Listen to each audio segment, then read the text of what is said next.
Fred, whirlwind experience. What's it been like?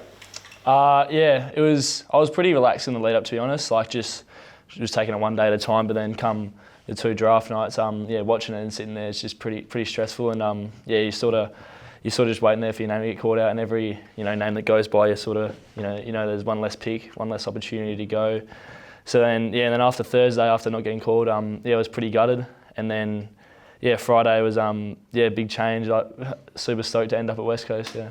I don't know if you're aware, but once you got through the national draft, a plethora of clubs put your name as they were going to take you in the rookie draft.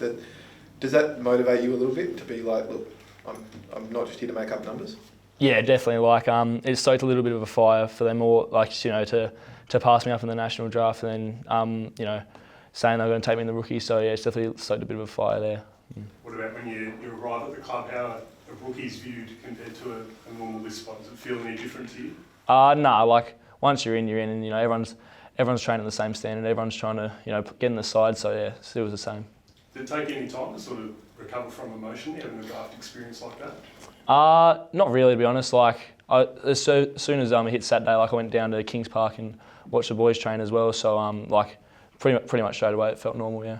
Were you getting calls on that Thursday night after the draft? Did you know quickly that tomorrow would be the day for you, or did you kind of have to wait until Friday? No, I had to wait till Friday. So my manager, he did a great job. Like he was calling around clubs and putting a great word in for me.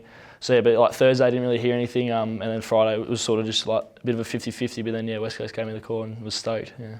Mad Dockers fan growing up. How does it feel in the West Coast colours?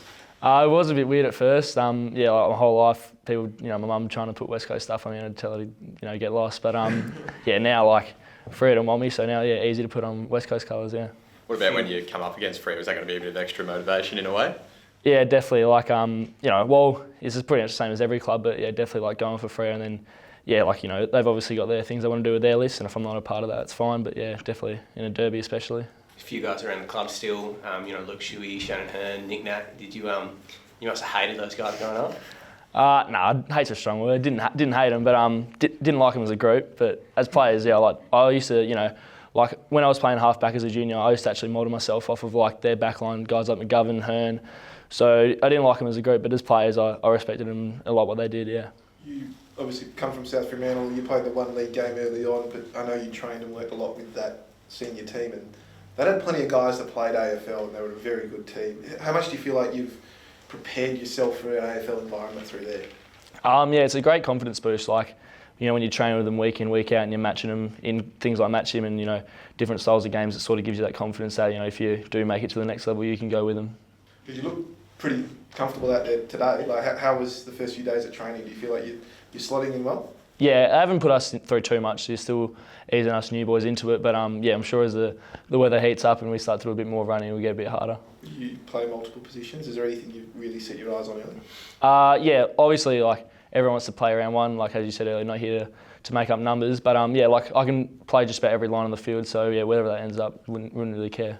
Have you spoken to Minnie much about his expectations for you and the type of player he thinks he can be? No, not really expectations, just more like getting to know him. He's like a really good guy, really easy to talk to, so it should be good when we get to those chats. And you're a bit of a star in the making from a very young age. Can you talk us through you got to meet Fife as a kid and that sort of thing? Did that kind of stoke the fire for you? Yeah, that's sort of like when I realised like I wanted to do this professionally at one stage, like when I got older. So like in 2014, I was one of the Nabols kickers, and then Fife was an ambassador that year, and I was the biggest Nat Fife fanboy at that point. So getting to have dinner sitting next to him was it was something I'll never forget, and then grand final day as well.